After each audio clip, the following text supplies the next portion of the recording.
Do you think Roger is with God, Lily? That's my therapist. Her name is Miss Christie.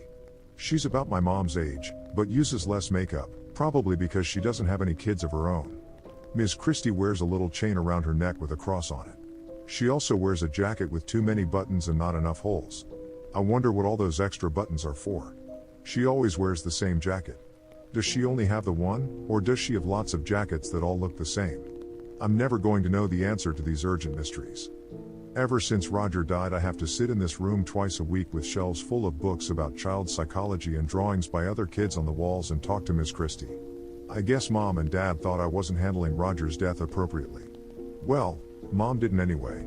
Dad doesn't really talk to either of us much anymore. Mom is out in the waiting area with Pasker.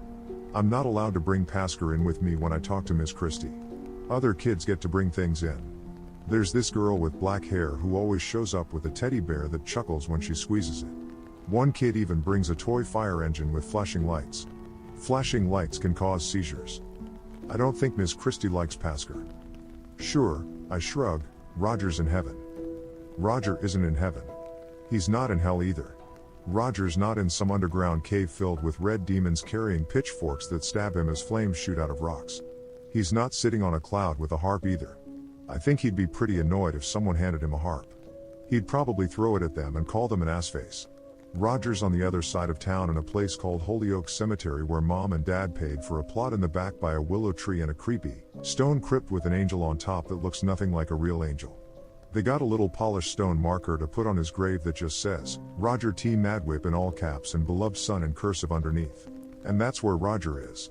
There in his dead body, in a suit he'd probably make a face at if you told him he had to wear it, in a coffin with white padding, I suppose in case he gets uncomfortable, laying in the dark, 6 feet underground with dirt and worms on top of it all. Pasker says Roger is in purgatory, which I guess means laying in your dead body until they decide what to do with you. Did you know there's over 200 bones in most people? When one gets broken, like if a man in a mask strikes you on the arm with a crowbar, the body knows how to repair it over time. Unless the body is dead, then they just stay broken forever, I guess. Roger ended up with lots of broken bones. Some of them were broken more than once too. It was like a dozen guys in masks with crowbars just pounded on him for an hour.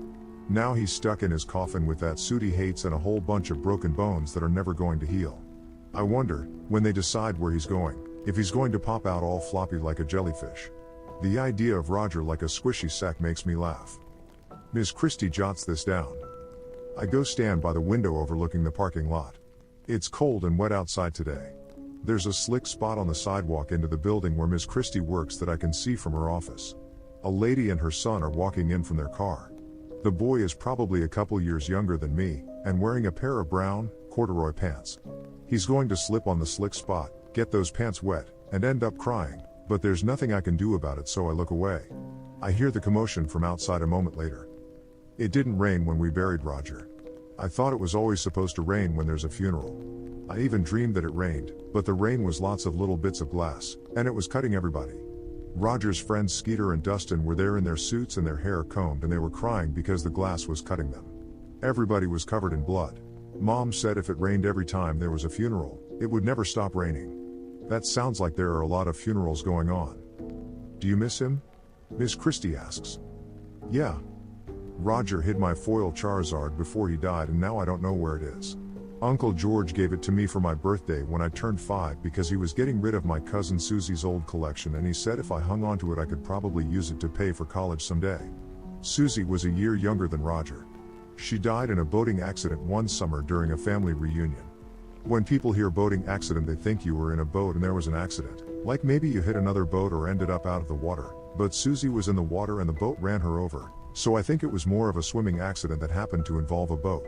I was there when it happened, but that's a whole other story.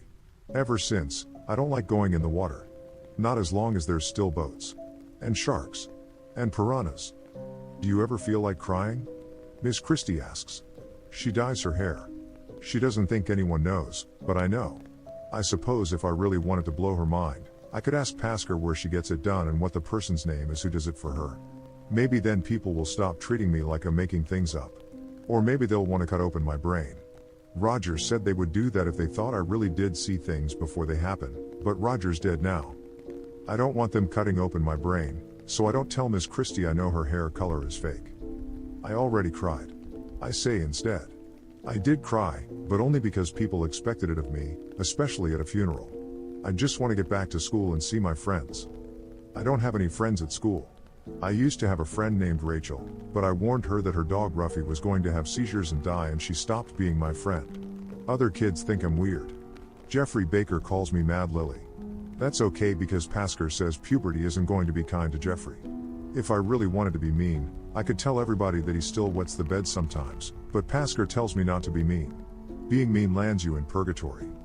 Ms. Christie writes something in her notebook about me. I think it says that I'm uncooperative and repressing my emotions. I'm trying to be cooperative, but adults don't want to hear the truth. They want to hear you say what they think is right.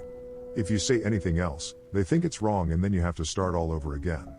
Sometimes they put you on drugs so they can tweak the chemicals in your brain until you think things you wouldn't otherwise, like how much you miss your brother who used to give you wedgies and hid your foil Charizard before he died, and now you'll never go to college. Ms. Christie? Please, call me Christie. Ms. Christie, can I please bring Pasker in next session? I ask. She gives me that face adults make where they know you know the answer and are hoping you'll take the question back before they have to give it. I think Pasker should stay in the waiting room. Why? Because I want to hear from you, not Pasker. She doesn't really want to hear from me, because I would want to talk about why I'm suddenly seeing her lying motionless on the floor of some room with green carpeting and yellow furniture that came from IKEA. Her face is purple and her tongue is sticking out, and it's all swelled up like one I saw on a frog at the museum once. The frog was dead too. The world is decorated with dead things. I want to ask her if she feels dizzy or lightheaded, and if she had enough to eat at lunch. I wonder if IKEA is an acronym, kind of like the one I see on the wristband they'll give her at the hospital. DNR. She thinks you're schizo, assface. Roger says in my head. She thinks you think your doll talks to you. I clam up. I don't feel safe without Pasker. When I see things before they happen like this, often Pasker can explain them to me. I don't know why he came to be with me. Maybe because in all the world I'm the only person that bothered to name their doll Pasker. Maybe he knew I could see things before they happen and came to keep me company, and by a crazy coincidence I gave the doll the same name as him. All I know is he says he's an angel and not to be afraid, and that always makes me feel better.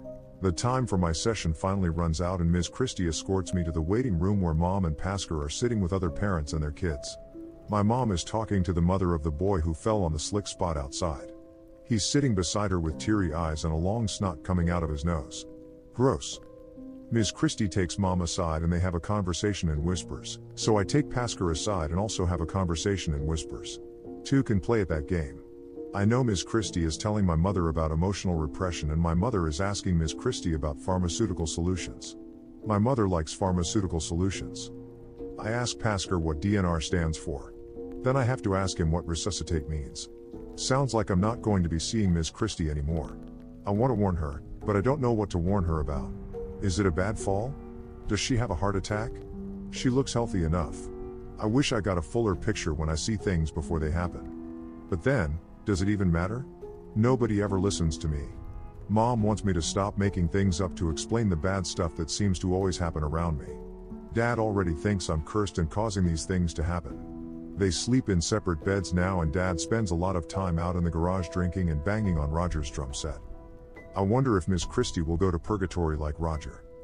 Ms. Christie turns to me and flashes her fake smile. See you next Tuesday, okay, Lily? I fake smile back at her, shaking my head sadly. Okay. Maybe I am cursed. But I don't need a therapist.